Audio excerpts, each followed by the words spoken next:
everybody. This is Jacob Toronto here at the ChasingCinema.com official podcast. And today I bring you another incredible guest. I mean, 2 weeks ago we had Josh Bell, and yet last week we had James Shue. Now I'm bringing you a dear friend for his first time on the ChasingCinema.com podcast.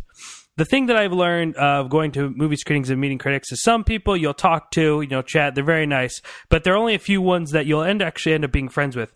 And this gentleman I have on today, I consider a good friend. He's a really, really nice guy. His name is Michael Smith. He is the deputy managing editor for the Guardian Liberty Voice. He's also the senior entertainment editor, and you can find him at mikesfilmtalk.com. Michael, sir, how are you? Fine, thank you very much. Thanks for having me on here, Jacob. I'm so glad that you're actually on. That's all that matters to me. I mean, me and him have gotten pretty close since we watched Tusk together, and we couldn't stop talking on the way out of the theater. Yes. So it's we've been talking about having him on. So I'm excited that we have him here finally. Brilliant stuff. I'm pleased to be here.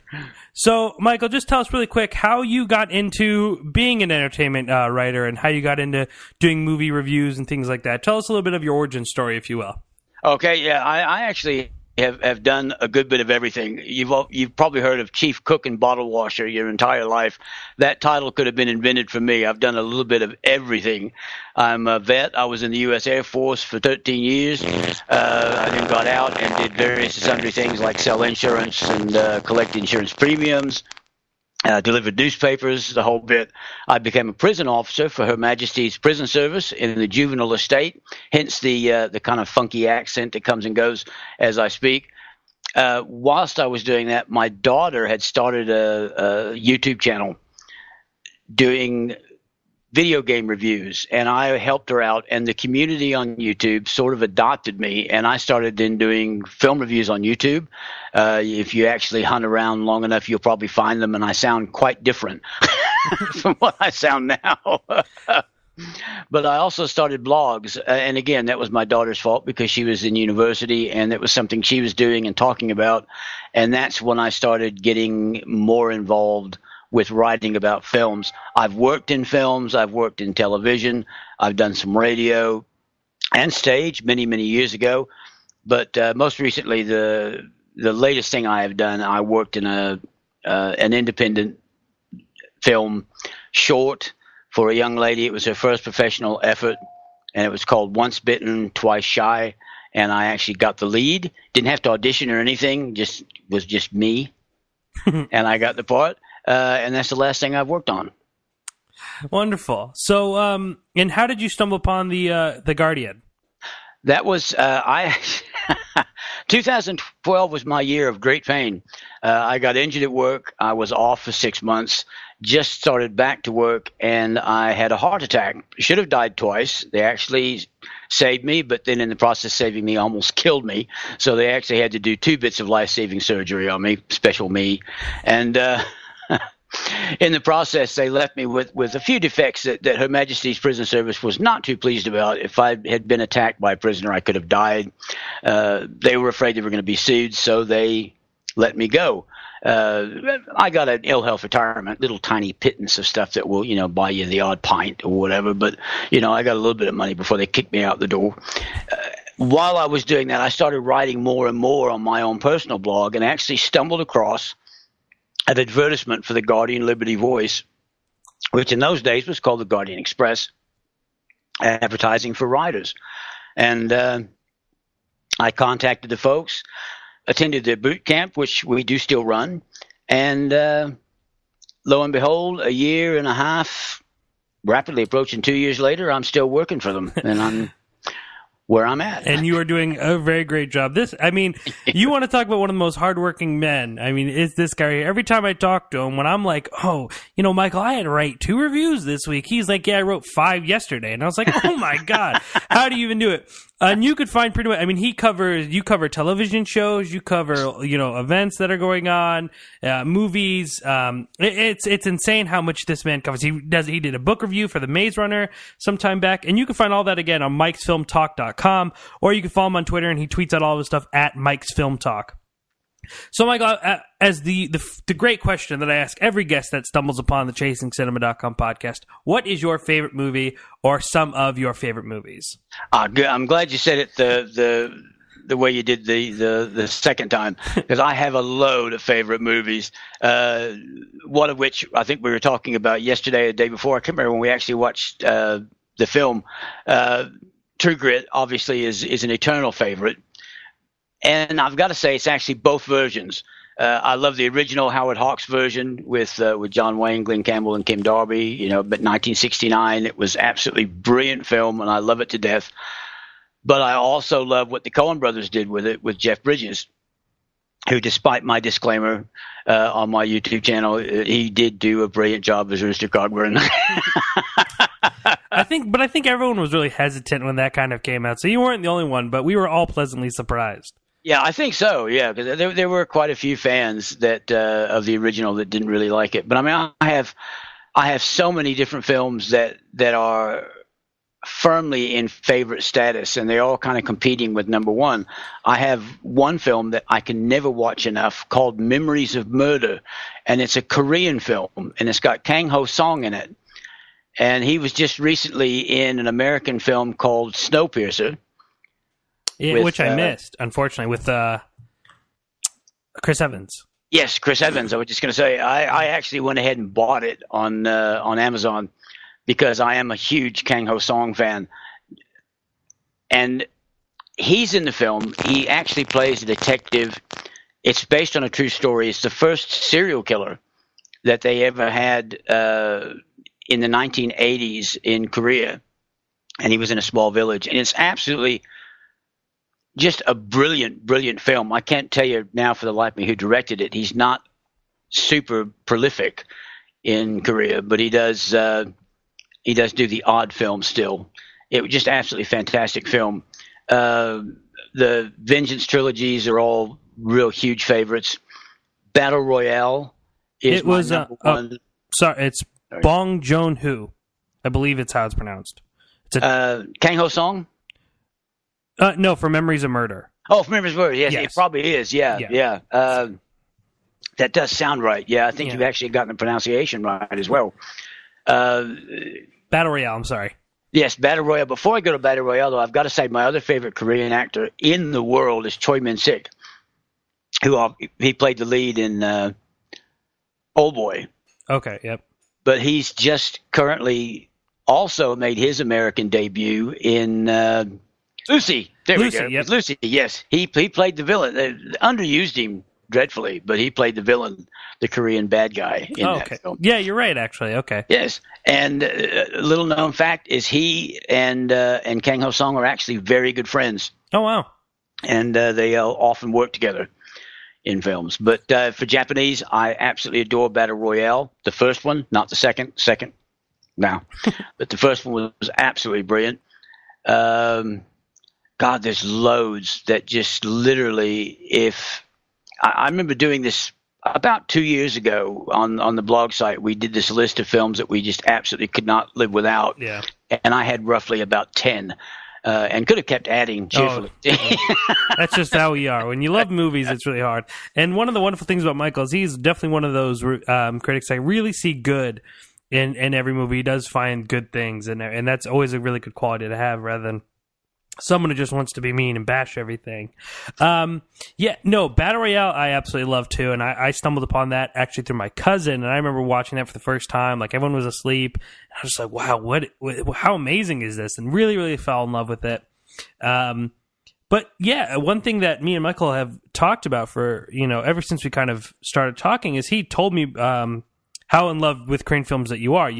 He really adores that. And as I've said many times on the podcast, not so much a French film guy. I mean, there's a few that I really, really love, but I'm definitely more of a Japanese cinema fan.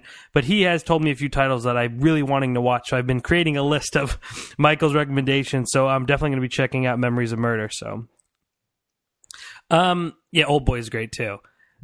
So when you moved out here, when? I actually... I'll take one step back a little bit and explain. I moved to the UK in 1982, which didn't make the next bit sound that bit more either impressive or daunting, however you want to look at it. I moved back to the US the 15th of January this year. Yep. So it's not even been a year yet. No, it's not even been a year yet. It is rapidly approaching a year. But what is really funny, and I'll have to explain this, because if anybody stumbles across my YouTube channel, which I think I changed the name to actually my name now. It started out as Daddy112, which I won't go into the story behind that. We will link his YouTube to our description. Thanks. If you listen to those, I will sound very different than I actually sound now when I talk. And that's because when I lived in England, I was still trying to be an actor and still trying to do quite a few things and audition. And my agent in London told me I needed to get my original accent back. So I worked very, very hard because I had lost my American accent completely. And I worked very, very hard, got it back, although it would come and go. The lads that I used to work with every day, the prisoners in the juvenile estate, would say, "Wow, Gov, you sound really English until you get angry, and then you sound like really American." So my accent obviously came and went, but because I was concentrating very hard in all the videos, I sound, I think, a whole lot more American in those than I definitely sound now, which I think is quite odd. It's like some sort of switch went off in my head. It's like, okay, when I move back to America, I'm going to sound very English, you know. And it's true. I mean, sometimes Michael will say something. I'll say, "Wait a minute, Michael. I don't know what that means. That's UK slang. I need you to translate for me." And if you guys remember, I actually mentioned Michael a few weeks back when I was talking about the show, The In-Betweeners. This was a show that Michael actually recommended to me, and I absolutely loved. Have yet to watch the movie, either of the movies, so I still have to do that, but I was telling him just how funny it is and how much I had to pause the show and say, wait, what does that even mean? Look it up on my phone. So if Mike, I have to ask Michael sometimes, like, wait, Michael, what does that mean? What does that mean? Yeah. The one handy thing about living there for that long is you do pick up most of the slang. So we're going to move on here. So what we do in the very beginning of the podcast is we talk about what we've been watching. So, Michael, I know you review a lot of television. I know you've been writing a lot about American Horror Story. Yes. And I know you watch a lot. So what have you been watching? What's been keeping your interest this week? Well, I've got to say, because I did just do a recap and a review of American Horror Story, that Ryan Murphy, it just totally blows me away. This is the same guy that came up with Glee. The dark recesses of his mind have come up with these twisted, odd tales. And so far, I said this in my review, and I stand by it, I think this is the darkest season of American Horror Story yet. Freak Show is just disturbingly, delightfully macabre and just so twisted. This week, things are taking an even darker turn than they have done. And I think I said in my final paragraph of the review that I've got a feeling this season is going to end with a bloodbath to end all bloodbaths. I don't think there's going to be one freak left alive. Oh. And again, that's something, his review, and I've read his review. I unfortunately watched one episode of American Horror Story, Freak Show, and we have them recorded, but we haven't gotten around to watching the rest of them. But you can always find all of that stuff again on mikesfilmtalk.com. What other shows or movies have you been watching that's really been keeping your interest? Well, I've got to say, keep it on TV. I'm still watching The Walking Dead. That's another firm favorite that I've never actually stepped away from, and I'm holding on firmly to, though they don't call it that anymore, what started out in the first season as Marvel's Agents of S.H.I.E.L.D., which is now just Agents of S.H.I.E.L.D., although really they can't call themselves S.H.I.E.L.D. anymore because S.H.I.E.L.D. doesn't exist. So they should sort of do like Prince and go Agents of ? Because they're not really S.H.I.E.L.D. anymore. But I'm Agents formerly known as the S.H.I.E.L.D. Formerly known as S.H.I.E.L.D. Yeah, there you go. Perfect. Those are the TV programs that are still really massively popular with me at the moment. Film-wise, I've been doing a lot of nostalgic watching this week. Although I did not so much nostalgia. I watched Snowpiercer again, just because I absolutely adore everyone that's in that movie. If you get a chance to watch it, it is I have to. Randomly outside the box. And it's actually, because you mentioned French cinema, it's based on a French comic book, I think, if I remember correctly. I believe I heard that too. Yeah. And it is very, very good. Tilda Swinton just absolutely rocks in the part she plays. And, of course, I adore her anyway. But she's sort of like a Maggie Thatcher type sort of almost a cross between Margaret Thatcher, God rest her soul, and Maggie Smith, Dame Maggie Smith. It's this brilliant combination of character that she's put together for this thing. Just bloody brilliant. But yeah, we're watching that. And I've got to say, because we were talking about this earlier, I sent off for and got a Blu-ray copy of The Tournament, which is an English film. It came out, I want to say, 2008, 2009. It's got the delightfully talented and wonderful Robert Carlyle in the lead. A lot of English cinema best character actors can be found in this film, and it's got Ving Rhames as well.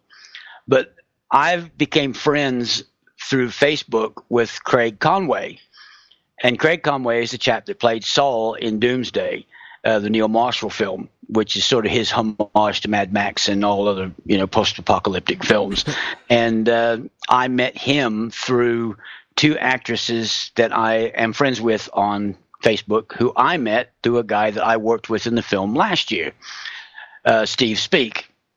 And Katie Marie, who is his girlfriend, fiance, soon-to-be wife, and her sister Sabrina Dickinson both know Craig, and that's how I got to meet him, through Facebook. And I also met a chap who does some marvelous interviews over there with a lot of great character actors in the UK, and he's now my friend on Facebook as well. But after having a chat with Craig on Facebook, I suddenly realized that I hadn't seen him in The Tournament and couldn't remember what part he played. So I rushed out to buy it and got it in and watched it again. And it's actually a really odd, quirky little film that's really very good. Didn't do as well as it should have done. Yeah, I did. This is another one I haven't watched, but I believe I remember reading about it or something upon it. It is like an assassin, like kind of like battle royale, right? Type thing. Yeah, okay. Basically. I mean, it's the way they set it up, and I sort of remember a film. And this comes from being in your mid-50s and looking back. There was sort of a film years ago with Dinah Rigg and Oliver Reed. They were all assassins, and they were in this contest to see who was the best assassin. And that's sort of what The Tournament is. It's the premise. Every 7 years they have, in some major city, they have a huge assassination contest, and people bet on it. A lot of money. Sort of like Highlander, there can only be one at the end. Yes. And the big gag with The Tournament was the UK has more CCTV, closed caption television monitors, than any other country in the world. They're everywhere. And that was the big gag about setting it in, I think it's Manchester where it's actually set in the UK, is the fact that they got CCTV cameras everywhere, so that people could watch the action. There was no place where there was a dead zone, except that I think there actually is a plot twist in there somewhere. There is one place where there's no cameras, but the bottom line was that was the big joke, and that was the whole idea about setting it there. Splendid film, totally off the wall, and Robert Carlyle plays completely against type. If you've ever seen him in anything, except for 28 Weeks Later, he generally plays the most aggressive, scary individual in the room. So in The Tournament, he's completely opposite. Now, Craig Conway, who's in the film at the very beginning, he plays to type, exactly. He's like a modern version of Saul, or not modern version, but a present version of Saul from Doomsday. Not quite as shouty. Yeah, so that's a film I'm just going to have to definitely check out or have to borrow from you, sir, because your recommendations have not led me astray so far. Moving on, we're going to talk about a little bit of movie news and just kind of share our thoughts on things going on in the world of motion pictures. And then me and Michael are going to move on and review Dumb and Dumber 2, and that's T.O. And actually, we might maybe have Michael talk a little bit about Beyond the Lights, because that was a film that I missed, but he did not, and that also is coming out this weekend. So, really quick, Michael, are you a fan of James Bond? Is that something that you are a big fan of, or how do you feel about that franchise? I'm actually a huge fan, have been for years. I adored, and I still think I'm of that age group where I believe Sean Connery was the best James Bond ever, until what's his bloody name? Daniel Craig. I started to say Craig Daniels. because of Jeff Daniels in Dumb and Dumber 2, obviously. Yeah. Again, this is going back to while I was still in the prison service. We had lads that we used to take out on community visits. And this lad I took out, he was one of my lads. He was desperate to see the new Daniel Craig first time ever as James Bond film. So I was like, yeah, okay, mate, I'll take you to cinema and we'll watch it. Totally blew me away. And from that point on, I was like, all right, I've got to completely change what I've said for years. Sean Connery's not the most perfect James Bond. He was for that time period. Yes. But Daniel Craig is the new James Bond. He has totally made that role his own. So, yes, I am a huge, huge fan and a huge fan of what Craig's done with it. I've never been the largest fan of James Bond, but as I've grown watching, I've really started liking Daniel Craig's version of these films, including Skyfall. I think Skyfall is my favorite of the whole entire franchise, and I mean it's incredible. And part of it is because I'm a huge fan of Javier Bardem, who played the villain in Skyfall. So now what they're saying is that Christoph Waltz has joined the cast of James Bond 24 and potentially would be the villain. How do you feel about that? I think that is a long time overdue. Yeah. He's another one of these guys that the first thing I ever saw him in, I fell instantly in love with him. And then I saw him do another film, and I'm going to get it wrong because I can't remember the name of it, but he did it with, bloody hell, Carnage. There we go. Okay. Kate Winslet, Jodie Foster, Christoph Waltz, and, of course, the lovely, brilliant John C. Reilly. They play two sets of parents that are getting together to talk about a quote-unquote bullying issue. One kid smacked another one in the playground. And what should be a short, simple thing turns into this hour and a half of them alternately having some sort of like, I don't know, love fest to ripping each other apart, both as couples and individually. And it's absolutely brilliant.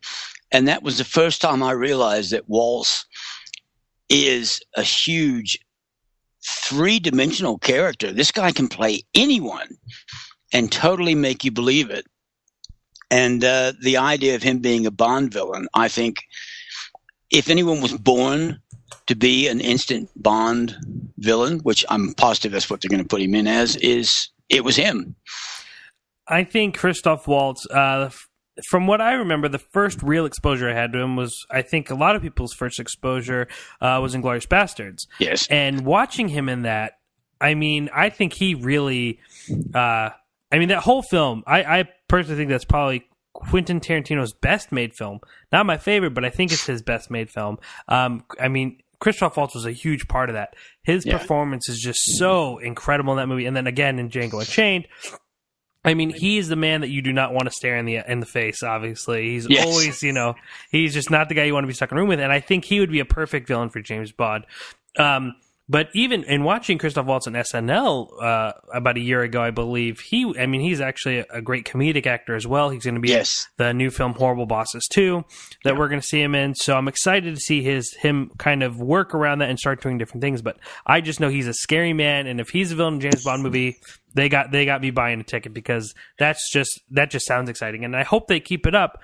Because I felt, though I wasn't a big fan of the second Daniel Craig one, Quantum Solace, I think the other ones are just really, really good. And me not being such a James Bond fan, it's really getting me into the character. So for that, I'm really, really excited. Well, it's like you said about Skyfall. That has been the best so far because it's taken everything full circle. Yeah. We've gone back now. We've got the original male M back in charge. Mm-hmm. We've got the introduction of Q, who's obviously going to be there for a while.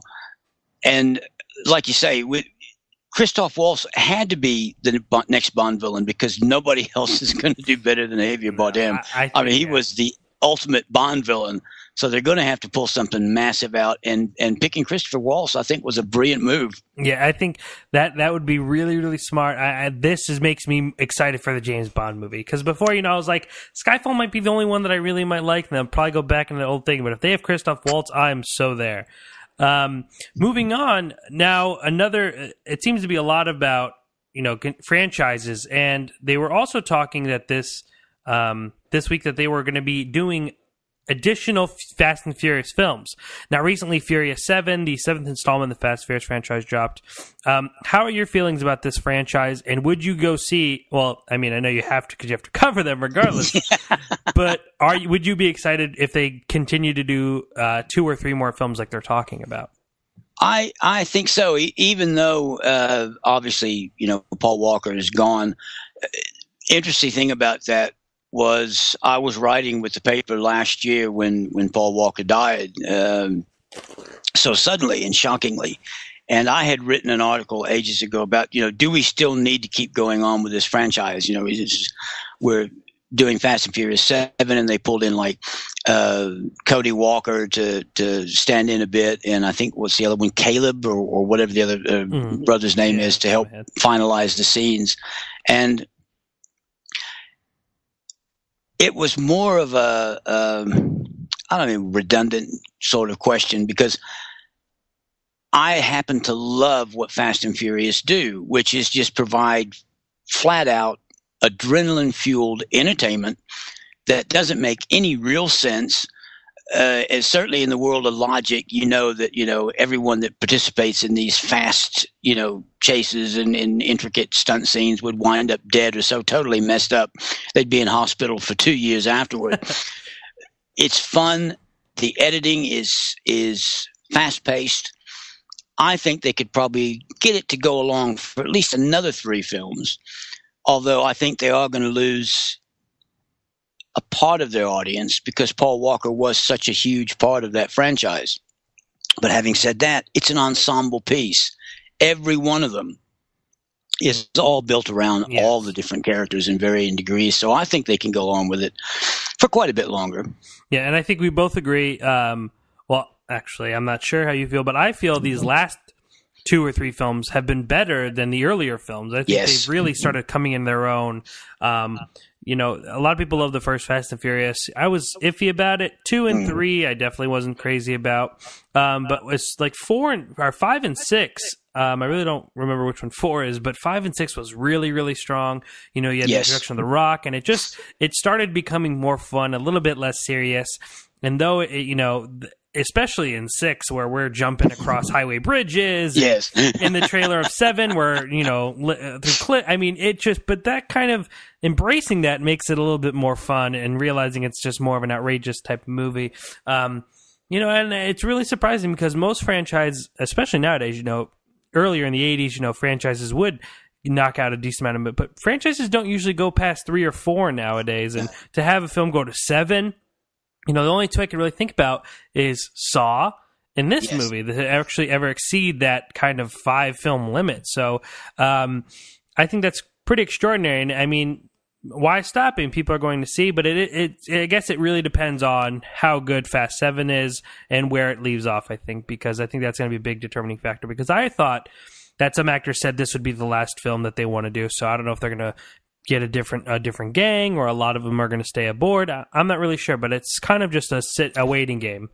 I heard a rumor that, and again, this is just a rumor, and I can't tell you where I heard it from, but I heard a rumor that Jason Statham is actually going to be in the next one after this. So obviously, because he's unfinished business. Well, yes, he's the big bad in this one, isn't he? So, obviously they're not going to take care of him. And that, I think, is a brilliant addition to the cast that they've got. I mean, absolutely. And part of the thing that works, and you just mentioned it, they've got Dwayne Johnson, they've got The Rock. Yep. And he is doing nothing but just getting better and better and better at what he does. Yep. I saw him in Hercules this year, and he just impressed me all over the place. The guy's really got it. He's really, really fun. I think he's definitely finding his own. We were actually talking about him when we saw Dumb and Dumber. We were talking about The Rundown, which we both enjoyed. Yes, exactly. Because I had a chat with Stephen Bishop a couple of days ago, and that was the first big role he had, was in The Rundown, where Dwayne Johnson's character beats him all over the in the very beginning of the film. Yeah. But like you said, Jason Statham, I mean, yeah. For a while, to me, Jason Statham's kind of in a place where I hope he gets out of, because he was, I mean, when he came out with the Transporter, I mean, it was, this guy's our action star. He did a bunch of movies, but now he's kind of been stuck playing in the Expendables movies, which I haven't been too crazy about. And it's just like, man, like, you don't belong in this equation. Like, you are the star of the day. You need to go out there and do some stuff. But I mean, I'm a huge fan of the Transporter. I think he was, it's a really, really great film. So to see him added to this cast now, and see him, like, just imagine a fight scene with him and The Rock. I mean, that's just going to be so much fun. And I'm looking forward to this movie. That's going to be brilliant. And he's another one that he's got that natural delivery. I mean, I've watched Statham for years. I mean, I don't know if you remember Ghosts of Mars, when he was in that, even back then, his delivery was just so, and this is a lad, he's a bearer boy, from London. This is a guy who used to work the markets, 3 for a penny, 3 for a pound, and sit there and shout, for people to come buy their produce in the markets. That's his background. And his delivery in front of the camera has always been so natural and so believable that no matter what he's done, even in the Expendables, he comes across well. But I agree with you. He is completely, totally wasted in the Expendables completely. He needs to get out of that rut.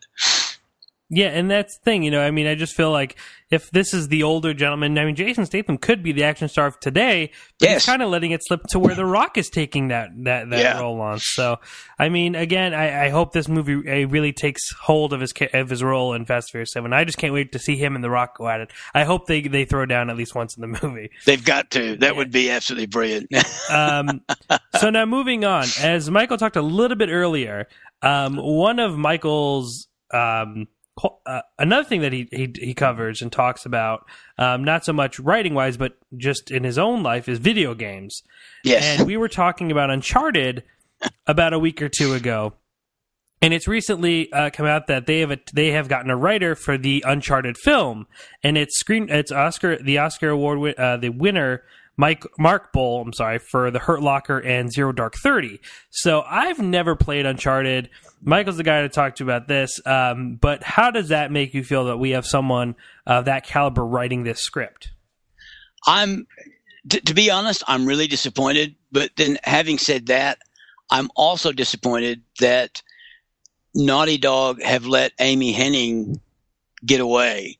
I mean, this is the woman that wrote the first 3 Uncharted video games. And for anyone that's ever played any of these games, they all know it's like playing a movie. And it made a star out of Nolan North, who's been in just about every video game ever imaginable, as just about every character ever imaginable. He also does a great Christopher Walken. But Emily Rose, who of course is a star in Haven, she was pretty much an unknown when she first voiced Elena Fisher. But the whole thing is, and as you can probably tell by the excitement in my eyes and everything, I'm a huge fanboy of the franchise and of Naughty Dog. But Amy Hennig was the one that brought everything to life.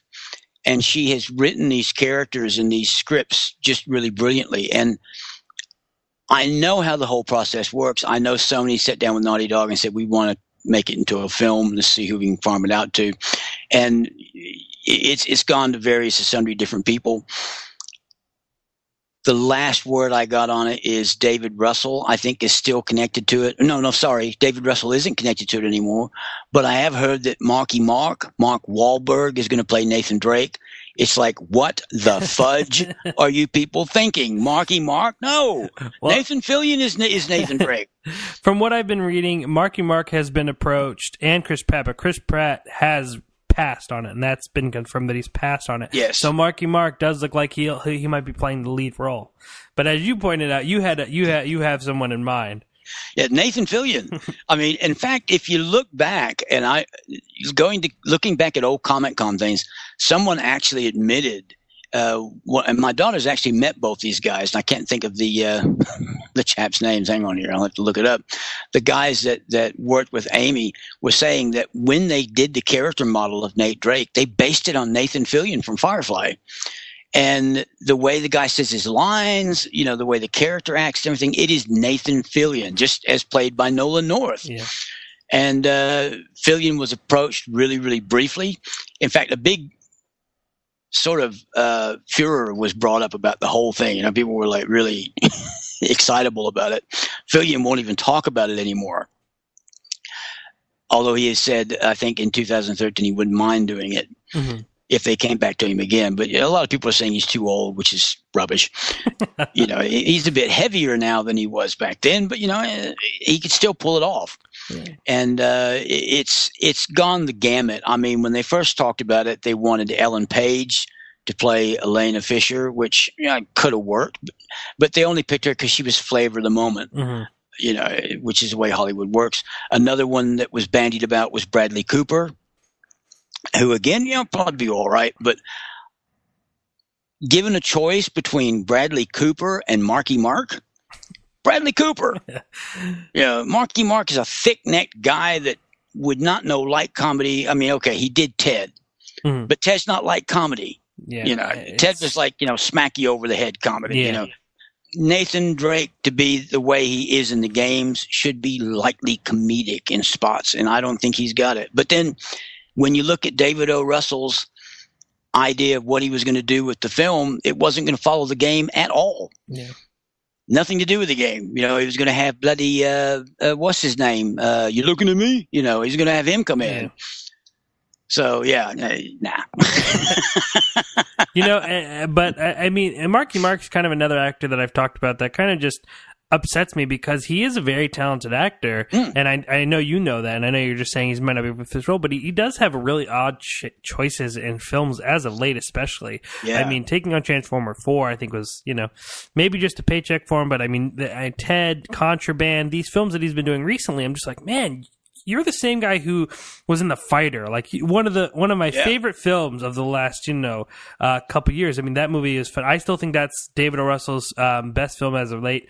A lot of people have loved American Hustle and Silver Linings Playbook, which I enjoyed both, but nowhere near as much as I loved The Fighter. So I think he's got to kind of get back in the groove. But I think Bradley Cooper, definitely has that hint of comedy as we've seen in Silver Linings Playbook. Yes. And I also think he also has that kind of action appeal as well. But again, I really don't know the character like you do. I've never played the game, so that's why we wanted to talk to you about it.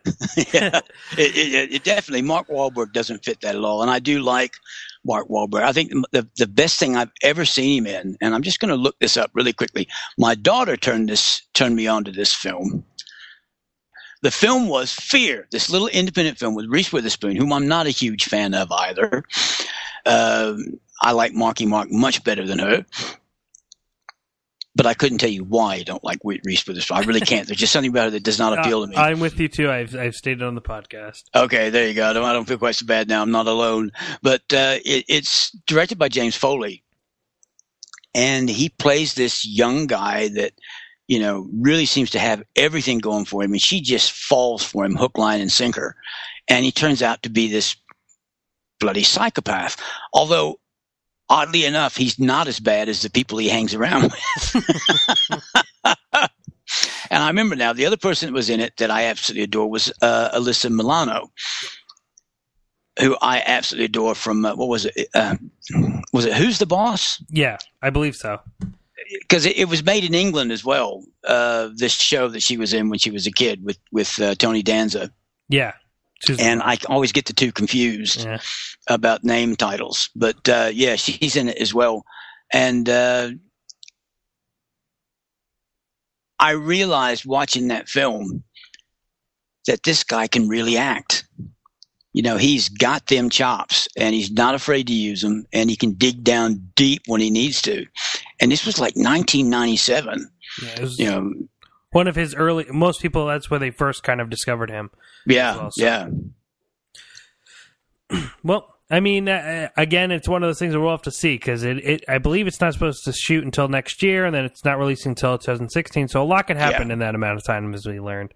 Hopefully, Marky Mark will go missing or something, and they'll realize that Nathan Fillion, all he needs to do is go on a little bit of a diet. Yeah. Okay, that's all he needs to do, and he can step right into Nathan Drake again. No Give problem. Christian Bale a call. The man could do it. He could teach you. No. Oh, for losing weight. Okay, yeah. So 2 movies came out this week. Beyond the Lights, which I unfortunately missed, and Dumb and Dumber 2. And me and Michael now are going to review both those films. But, Dumb and Dumber 2 we're going to be talking about. But first, Michael, tell us about Beyond the Lights. Beyond the Lights, absolutely flaming brilliant. The lady that wrote it and directed it, and I'll just... Gina Prince Bythewood, I believe, or Bythewood. That's it, yeah, or Bythewood. Yeah, I kept fluctuating between how to pronounce that as well. It stars Minnie Driver, Nate Parker, and Gugu Mbatha-Raw as Nani, the young girl that the whole thing is based around. Now, I fell in love with the film. Admittedly, I am a huge Minnie Driver fan. Absolutely adore the woman. I fell in love with her when she did Grosse Point Blank with John Cusack. Yep. And I love the fact that she reverted back to her roots and played an English character. Sounded just like she'd come out of London. Absolutely brilliant. And she plays basically a stage mother to this young girl who she has pushed and prodded and pulled into stardom. So when you start the film, you meet Nani, who is the girl in the film, played by Gugu, when she's 10 years old. And it's typical one of these things held in one of the boroughs of London, talent show. The girl goes up and she blows everyone off the stage, and she comes in as first runner-up. Because we all know these small talent things are all bloody fixed. You know, it's whoever's parents got the most money in the area, they're the ones whose kid's going to win. So they walk out, and I think they show it in the trailers. Minnie Driver, mom, I think her name was Macy Jean, turns to Nani and says, "Chuck it away, throw that away." She goes, "Do you want to be first runner-up, or do you want to be the winner?" So Nani throws it away. The next time you see the little girl, she's all grown up. She's turned into like this national sex symbol. She's been on 3 hit records in a row with this kid named Kid Culprit, who's also her boyfriend. And she's right where she should be, but she's not happy. And again, as seen in the trailer, she tries to kill herself, and this cop played by Nate Parker saves her. And the two get involved. And what the film is probably the best love story I've ever seen in showing that everyone in the film is flawed. They've all got a little something wrong with them, but they've all learned how to adapt or get around it or just carry on regardless. And it's about two people meeting through odd, strange circumstances, falling in love, and trying to cope with everything else that's going on with it. You know, the national attention, the fact that neither set of parents or parent on either side are too chuffed about too pleased about what's going on with the two trying to get together. Danny Glover's got definite plans for his son, and that's in politics. It's not dating some, sex symbol bimbo from the, rock world. And Minnie Driver's like, no, my girl's going to be number one. She don't need you hanging about. Mm-hmm. But the whole thing is just absolutely brilliant. And again, Minnie Driver's English, Gugu's English. They felt 100% real. They did feel like they had just stepped out of Britain's Got Talent, to move into the world stage and become the biggest, greatest thing since sliced bread. And Nate Parker obviously has got the gift to come across as so realistic. And he gave his character, such depth that the whole thing worked really, really well. I remember turning to one of the other, and I don't know his name, one of the other critics at the film when we were watching it. And he turned to me and he said, "What did you think?" And I said, "I was surprised at how good it was." And he said, same here. He said, "This is going to be one that if somebody doesn't get an Oscar nod from it," he said, "I'm going to be surprised." It was really good. And of course, it's got Danny Glover. So, yeah. You can't complain there. Well, yeah, right now it's sitting at an 85 on Rotten Tomatoes, so I mean, you are definitely not in any sort of alone in that. I unfortunately missed, and for some odd reason, this movie had a bazillion screenings. I missed every single one of them. So I'm gonna have to take my time to actually go and see it on my own time. But thank you for that. I'm glad we were able to kind of talk about that a little bit, or we wouldn't have been able to. Again, I'm talking with Michael Smith. You can find more of his stuff at mikesfilmtalk.com. A dear friend of mine, and now we are going to review the new film from the Farrelly brothers, Dumb and Dumber 2. So it was 20 years ago when the first Dumb and Dumber film came out. And as I told Michael at this screening, growing up, a lot of people referenced this movie. A lot of people talked about this movie.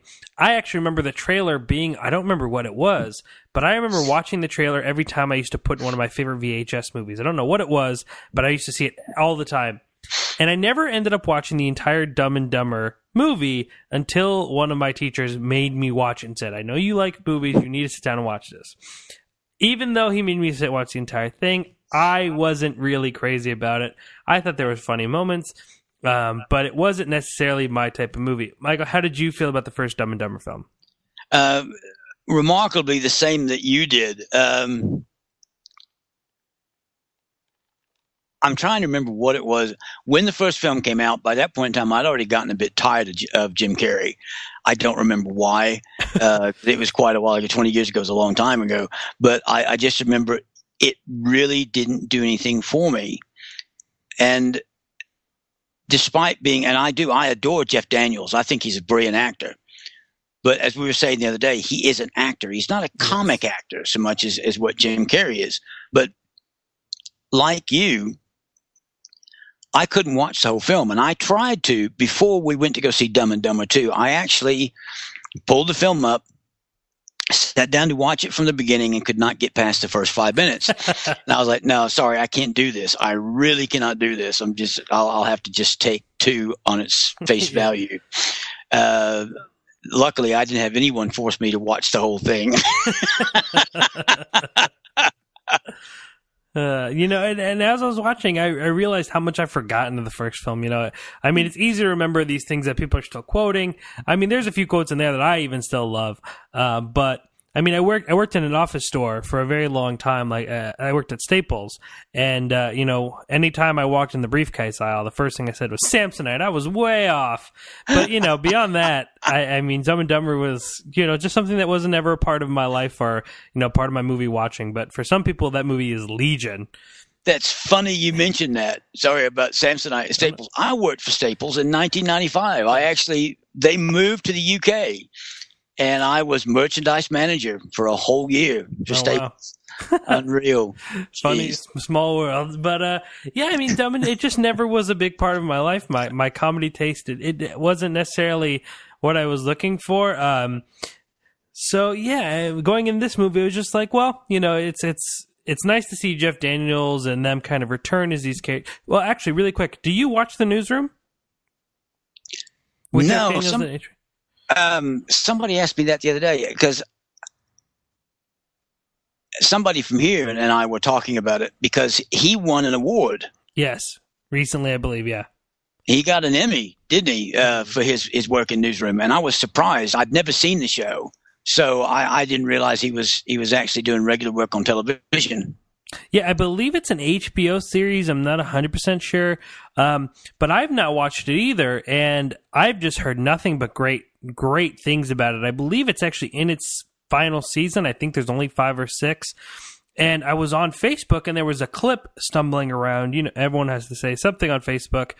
Yeah. And there was a clip of him in this Q&A with 2 other people, and I don't know. I honestly couldn't even say what the show's about and what the characters are, but a lady asks him about America being the greatest country in the world, and he goes on this rampage about how we were the greatest country in the world, but what we are not in, and he lists off a bunch of statistics, and and just not what he was saying, but how he was delivering it. I was like, oh my, I have to watch this show, so I really want to track that show down.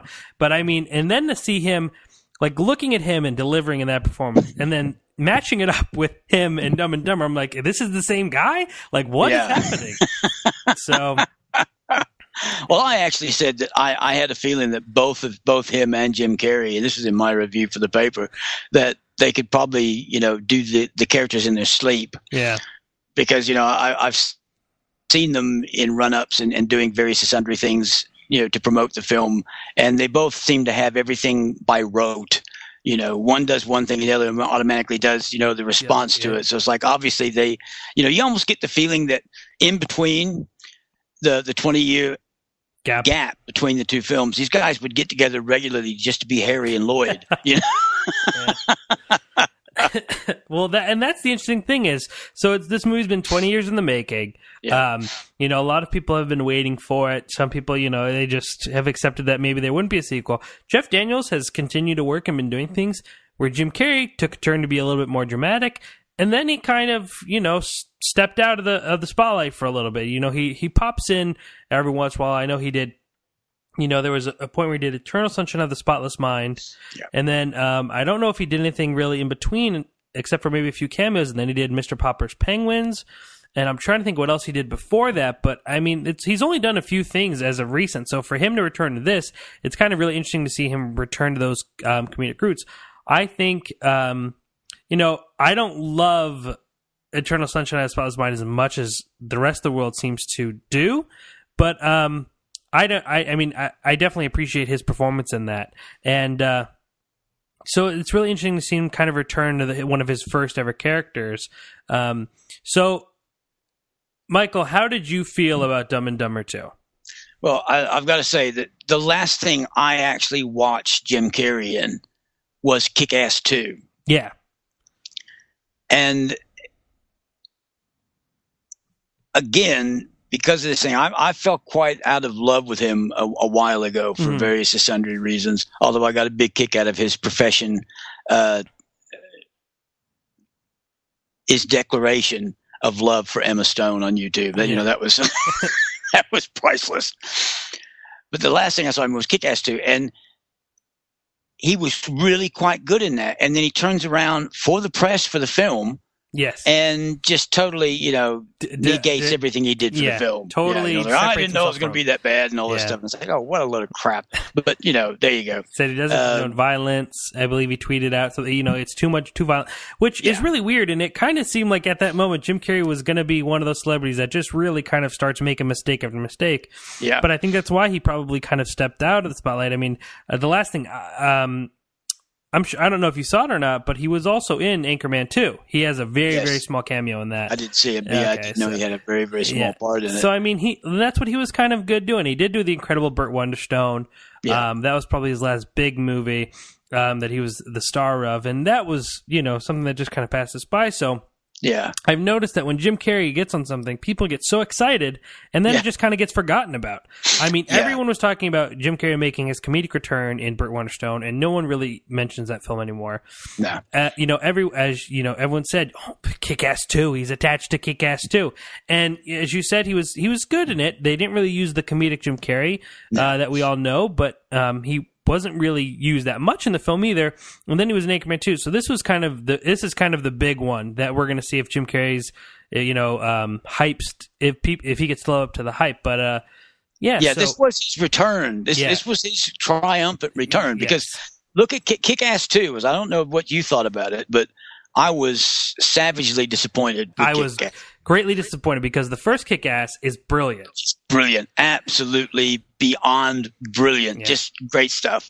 Kick-Ass 2, they totally threw everything that worked in the first film in the toilet and flushed it. Yep. And went, okay, this is what we're going with. And I'm like, this is what you're doing for Kick-Ass 2? This is the film I waited for ages to see? Yep.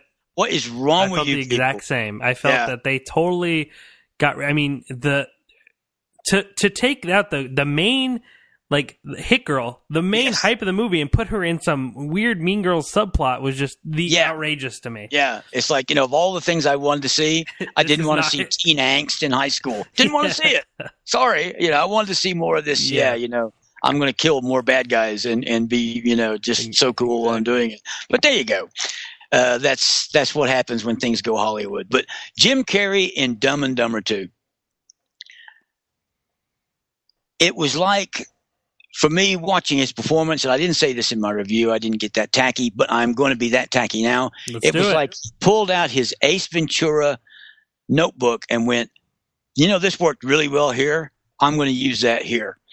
And basically it was Ace Ventura, Dumb and Dumber, which again, I have to admit, I didn't watch the whole thing through, revisited, so I'm just going to pull all these old gags out so I can do this with as little effort as possible. That's what it felt like. Yeah, I wrote something similar to my review is that, a third, if not half of the jokes in Dumb and Dumber 2 are just rehashed from the first. You have the van. You have I Like It a Lot. You have the mint spray. I mean, there's just a decent amount of jokes are just relived, and you can't ignore that. So I'm sorry, go on. And I've also got to say, and I did use this in the review, and it pretty much sums up how the entire film works. At the beginning of the film,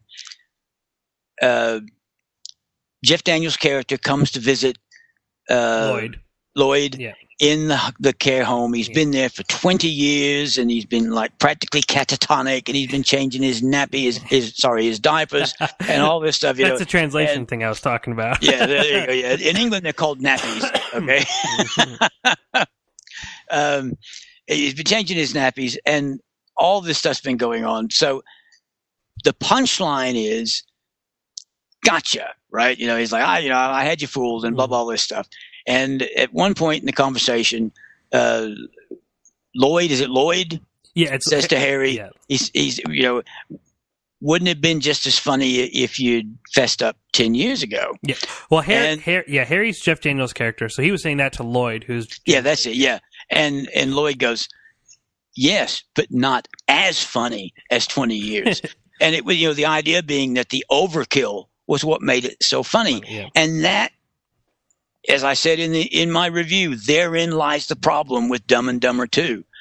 Every single gag, joke, funny scene is overkilled to the nth degree. They do it for everything, and it totally, totally kills the film. However, there were bits that surprised almost hysterical laughter out of me. The scenes in the hearse had me in hysterics. I mean, I actually had tears running a couple of times during the scene, but that was in the first part of the film. Mm-hmm.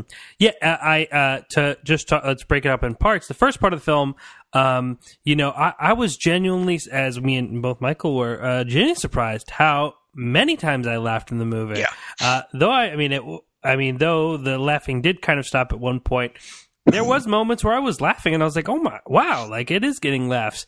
So there is some really, really great, great moments that you're going to get laughs of. I mean, if you are a Dumb and Dumber fan, obviously me and Michael aren't the biggest Dumb and Dumber fans. You'll probably just absolutely love it. But for us, the first part was funny. However, as I believe Michael's going to say, the part 2 really takes a turn. Yeah, part 2 just really kind of lost it. Part 1, and I think part 1 worked a lot better because they did hark back to a lot of older gags that they brought forward. The blind kid. Bringing back a lot of characters and memories. Yeah, that worked really well. Although, I got to say this before moving on: how shocked were you at Kathleen Turner? Oh, I mean that. Yeah, I know, right? I couldn't believe it. I mean, I know she's been ill. And that explains, why she looks so incredibly different now from what she looked, back in the day. But what totally surprised me no end was the lady still got them chops. She can still deliver, doing this part that, again, became one of many towards the end of the film of this very mentally challenged lady that actually comes across as rather normal when you first meet her. Yeah. But again, it was like, wow, how shocking, that things change so much. But there you go, she still got them chops, and she still has that marvelous voice. Yeah, she was probably, one of the best actors in the movie, to be honest. She and Laurie Holden. Yeah. Laurie Holden, just because, that's her specialty, playing strong women. She does so well. But yes, going on, the first part of the film surprised quite a few laughs out of me. The swimming pool, the fireworks, all those things actually got a lot of, belly laughs out of me, which surprised me no end. I think your biggest laugh was the train, was it not? The train had hysterics, yeah. We can't say too much, but you'll know what we're talking about. You'll know exactly what we're talking about, because you will not expect it. You will not expect it. And I think that's what got me, was it just really hit that funny bone just right, because I did not see it coming. But there you go. Yeah, the second half of the film, it deteriorates into sort of for lack of a more PC word, a stupid free-for-all, where suddenly every single character in the film all suffer Harry and Lloyditis. Yes. They can't seem to think one complex thought between the lot of them. And it doesn't matter what part they've got, they all suffer from it. Yep. And it then became just like this piece of rubbish. Yeah, and that's perfect. The way I described it in my review is the reason things like this work, the reason why, jokes like this work is because it's contrasted with normality. So Harry and Lloyd, these two dumb people, as the title claims, are looked at by Kathleen Turner, are looked at by normal people, and they're like, what are you doing? Like, what is wrong with you? However, when stupidity becomes the norm in the second half of the film, there's nothing that there's no one that we can relate to, A, and B, everyone's dumb, so it doesn't make it as funny. The reason why things are funny is because we have Harry and Lloyd doing this thing and someone looking at them like, what are they doing? And just people reacting to just how outraged they are. But when everyone acts like that, it really takes away that comedy because there's nothing to contrast it and compare it with. And I think that was a major problem in the movie. And, and it's true, like the laughs stop happening in the second half. There's just a moment where it just, as soon as they arrive at this convention, it just really kind of falls off. And it's not as funny. It gets a very uninteresting, and it kind of feels like it's dragging. So there's just a big fall off in the point of the movie where, I mean, there's not much to it, and when you look at it from an outside perspective, the plot is really generic. It just feels, as far as from the Farrelly brothers, if I had something that is claimed to be one of the most iconic comedies of the 90s, that people live by, it seems very underwhelming to kind of have 20 years to say, what are these characters doing? What can they possibly have been up to? And just give us that. It was kind of very underwhelming, I think. As we mentioned before, Jim Carrey and Jeff Daniels can do these roles in their sleep. I mean, they had no problem hopping back into those roles. But it really fell on the script's hands this time. It really fell on the writing. And it was like the second half of the film was written by completely different set people, of people. Yes. It was like, okay, now we got the guys that know what's going on with the film for the first bit. Now we'll go into the second bit, and we're not really sure what we're doing. So let's do some good old stock stereotypical make fun of the Canadian type things. That everybody goes and all this stuff, and it's like they talk funny. So we got that in there, but it doesn't fit the verse. Yeah. And the whole thing about actually, I will say the one thing I found really, really funny, the only thing that got a laugh out of me in the second bit was in the conference itself, was the thing about getting free drinks. That was very funny. That actually did surprise a laugh out of me. But see, to me, have you ever seen Ready to Rumble? A film with David Arquette, and it's about wrestling. It's about the professional wrestling world. Diamond Dallas Page is in it. They use that gag. It sounds familiar, and that might be why I liked it so much. See, and to me, I was like, because not many people have seen Ready to Rumble, because not many people are huge wrestling fans. Well, at least... I wouldn't say that. A lot of people are, but not many people saw that movie. And they did the same thing. I said, "Oh, whoa, that was from Ready to Rumble." And and that's what I was thinking about the entire time. Not that, every director and writer has admittedly stole material, things like that, and knocked out. Yeah. But I'm not saying that, but it was just like, oh, so that scene worked for me, but I was more like, thinking of Ready to Rumble than concentrating on it. But what did I want? But go on. I'm sorry. But you were saying that was the only thing I found quite funny. I mean, the only thing that was good about the second half was the fact that Laurie Holden was able to keep playing her part completely straight. Yeah. I mean, which normally works really, really well in comedy. And it worked well for her part. I think if she had tried consciously to be funny, she would have fallen flat on her face. The only thing she could do with that character was play it deadly straight. Yeah. The same as the chap that played the father, Penny's adopted father. I think when you said it was by two different filmmakers, you're absolutely right, because as I mentioned in our video review, you can find all of our video reviews on youtube.com/chasingcinema. The Farrelly brothers haven't had much of a record as of late. Their last film, I believe, was The Three Stooges. Yes. Which is just... Oh, whoa. I refused to watch it. I would not watch it. You didn't see it. So you didn't see the... Oh, yeah. Well, you are definitely the smartest man here. I'm a huge fan of the Three Stooges and have watched them growing up. And I was really hesitant about watching that movie, and I was right. And, it feels like the first half of the film was written by the Farrelly brothers that brought us, originality and all these things in the 90s. And then I don't know if they were writing and they had all these great ideas and said, well, what are we going to do now? And they were like, I don't know. Let's just do this.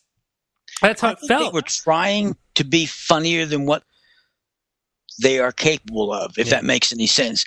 Because the thing that annoyed me about the second half of the film was the plot device where they literally, I'm trying to think how to say, basically the little girl, which one of these two is really the father. Yeah. She exhibits all the personality traits of this individual. It. Yeah. And at the film's insistence, they're going, no, that's not right. Yeah.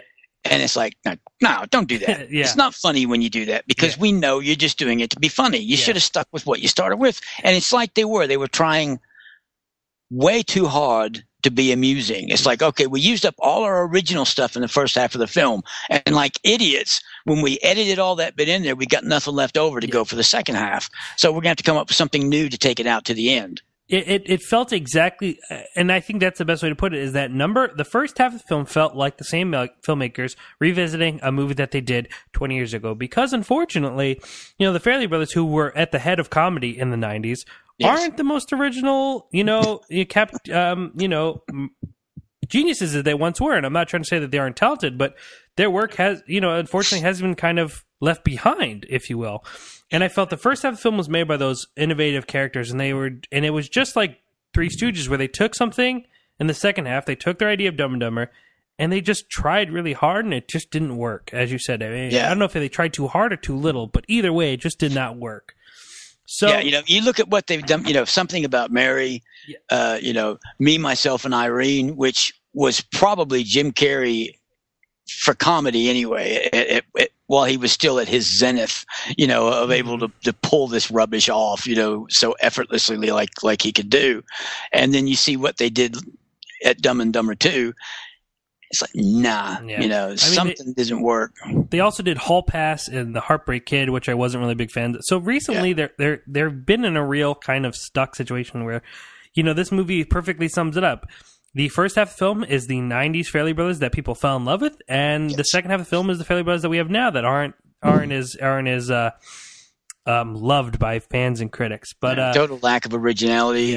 And overkill. Again, I would stick by this. I think that was the reason why the film did so badly and felt so awkward and not funny to me. It was like, we're going to overkill to the nth degree every single gag in the film. Yeah.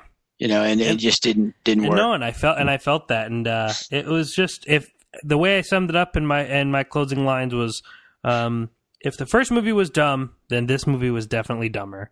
I think that's the best way to put it. So I agree 100%. Did you want to talk about cameos? Oh, yes. Yes. Please. I mentioned in my review, and I will stick by it, Bill Murray. Yes. Blink and you miss him. Don't blink and you'll miss him. Yeah. He literally is on screen for a split second. And you're not even when he is, you won't know. You're not be able to tell. And Jennifer Lawrence, I think we were talking about this the other night. Yes. I wrote a big story about it because she was really excited that she was going to do a cameo for Dumb and Dumber 2 because she idolizes Jim Carrey and Jeff Daniels. Absolutely adores the both of them and was so excited. And I think she worked for 3 days on this cameo. Don't bother looking. You will hurt your eyes looking for her. And as I said in the review, by the time her cameo actually shows up, you don't see her. Yep. You might be able to hear her, but I don't think so. But again, by that point in time in the film, I had really pretty much given up hope in all the proceedings and wasn't paying that much attention. So you might, maybe real huge fans of Jennifer Lawrence will recognize her voice because I think that her character actually did have a couple of things to say. Yeah. But total waste of time, space, and effort. And and though it might have been out of the director's control, because as as me and Mike were talking about, to me, the actress who will probably have one of the biggest opening movies of the year next week, The Hunger Games, is coming out 1 week away. To not use that to your advantage, to me, is absolutely mind-boggling. Yes. However, I was reading some stuff, and nothing has been too confirmed yet. However, I was reading that when she obliged to do this cameo, she had the right to veto and have her cameo taken out. And from what it looks like, she used that right because she's not in it. I mean, she may have done. But Lawrence's reps and Bobby and Peter Fairley deny that Lawrence was the actual one responsible for her getting cut out of the picture. I think she might have used it, or maybe they cut her out, or maybe they just said, well, if you don't want to do it, we'll just take you out. Can we use the back of your head or somewhat? But regardless of what it is, I hope it wasn't, a creative choice, because that would have just been like, what a splendid sense of irony. Yeah. if you look at this, because it's like, obviously she looked at the finished product and went, no, sorry, you're not putting my face on that. Take me out now. Exactly. And it's kind of like what Jim Carrey did with Kick-Ass. I'm positive that when Kick-Ass 2 came out and he saw, rushes are finished. Yeah. He's looked at the final edit and he's looked at it and went, "Oh my God, this is what you did with the film." No, I can't get you to take me out, but I am totally taking myself away from this project, which is what Lawrence did. Yeah, because I mean, as we, she's going up, up, up, up, up. This would be such a little stumble. So I think it was maybe the smartest thing to happen, but. Yeah. Well, Reed, if you want to hear us even go more in depth, which is shocking, but me and Michael both do it in our reviews of films, you could find all of Michael's reviews at mikesfilmtalk.com. You can find us, our review for Dumb and Dumber at chasingcinema.com/dumbandDumberTO. Michael, thank you so much for taking your time on your day off, I know, to come and talk with us. No problem. But we definitely want to have you back. We're going to be talking about top 10s soon. Next month is the end of the year, so a lot of things going on. Thank you so much for having us on. Make sure to follow him at Mike's Film Talk on Twitter. And sir, we hope to see you or hear you very soon. Hopefully, I hope you had me back, because as well, I can sit here and talk about films for hours. Yes, and we do. The thing about when I'm putting in my schedule, I always know. I say, well, we should probably leave some time afterwards, because me and Michael, me and him talk for about a good hour after a movie. Yes. So, sir, well, thank you so much for having us on. Everybody, please continue chasing cinema.